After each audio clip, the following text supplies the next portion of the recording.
श्वास मध्ये गेला त्याच्यावर लक्ष.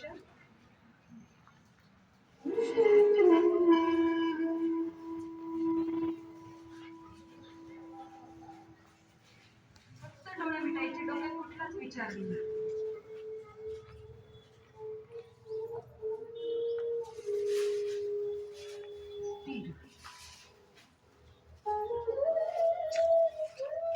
ज्याचं शरीर स्थिर त्याचं मन स्थिर, ज्याचं मन स्थिर त्याची बुद्धी स्थिर.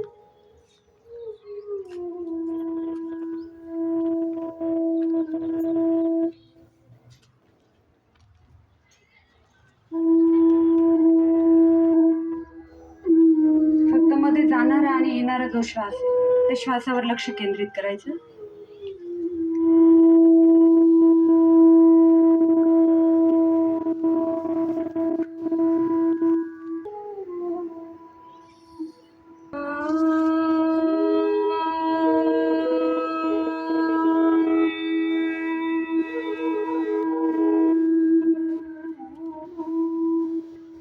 सगळ्यांनी सोबत म्हणायचे दीर्घ श्वास.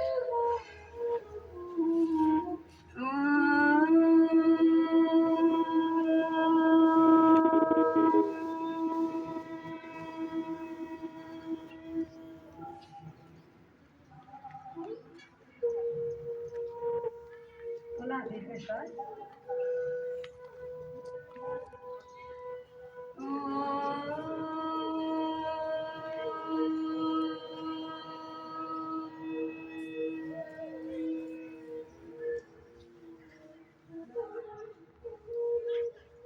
दोन्ही हात जोडायचे. सगळ्यांनी मागे म्हणायचं सूर्यकोटी समप्रभा निर्विघ्नं कुरु मे देवा सर्वकार्येषु सर्वदा.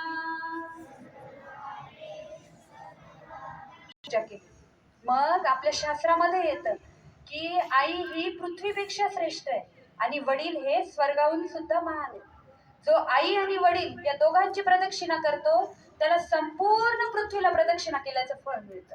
ते दिलं तर आई वडिलांना वाटलं की अरे हे काय आहे. ज्यावेळेस आपण प्रेम आपल्या आई वडिलांशी व्यक्त करतो तेव्हा त्यांनाही आनंद होतो आणि आपलाही आनंद व्यक्त होतो. म्हणून यासाठी 14 फेब्रुवारी सोबत आपण सगळेजण म्हणणार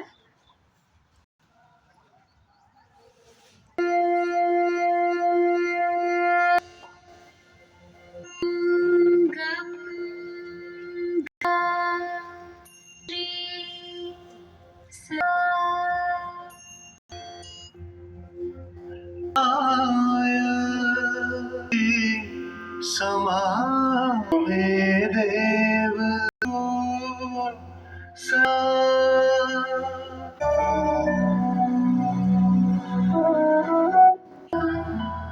तस्मै श्री आनंदमेव त्वमेव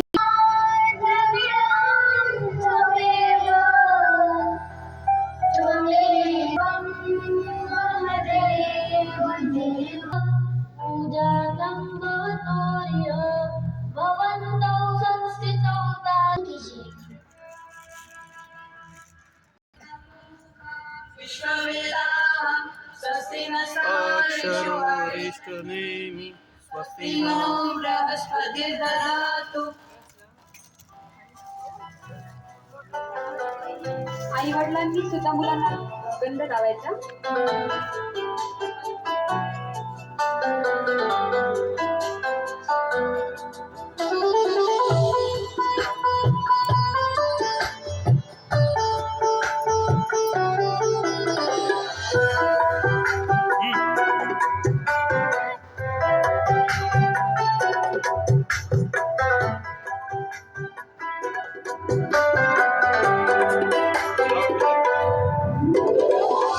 चल करू मैं मात पिता का. यानंतर आई वडिलांनी मुलांच्या डोक्यावर जी फुलं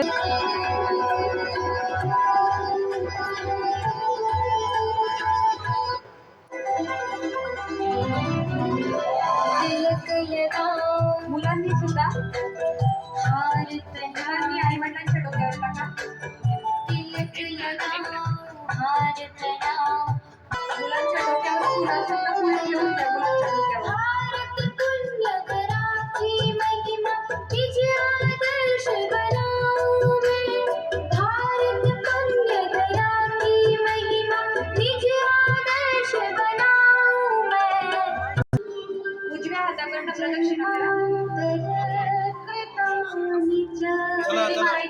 वडिलांना. सर्वाणि नश्यन्तु प्रदक्षिणः पदे पदे.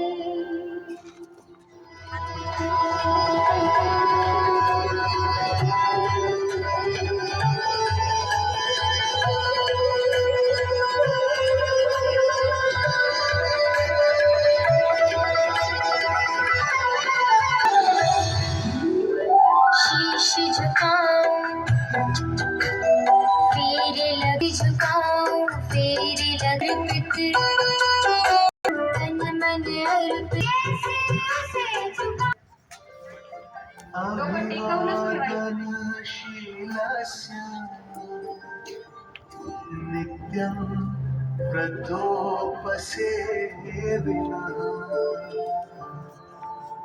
चत्वारि तस्य वर्धन्ते आयुर्विद्या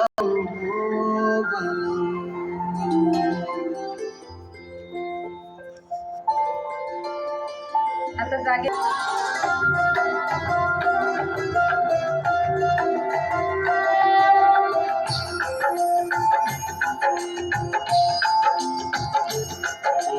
जय जय मात पिता प्रभु गुरु जी मात पिता सद्भाव देख तुम्हारा मस्तक झुक जाए जय मात पिता.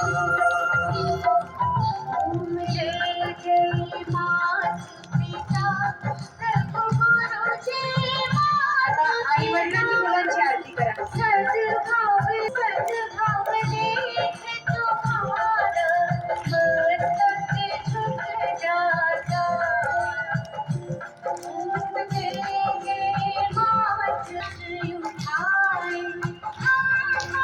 जन्म दिया दुख सहती सुख देती दुख सहती पालनहारी माँ. ओम जय जय मात पिता. आता ताट खाली ठेव.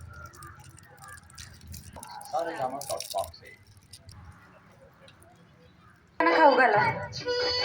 प्यारी प्यारी खाऊ घालून झाला असेल ना तर ताट थोडस बाजूला करायचं आणि मुलांनी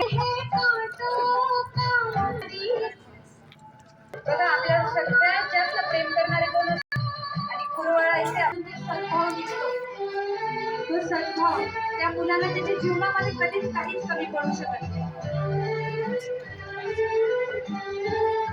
हेच खरं प्रेम.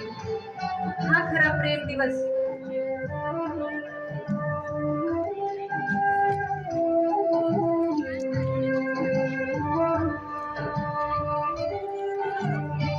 त्याला सगळं मिळेल पण जवळ आई आहे आणि त्याच्याजवळ वडील आहे. म्हणून आपण देवो भव पितृ देवो भव.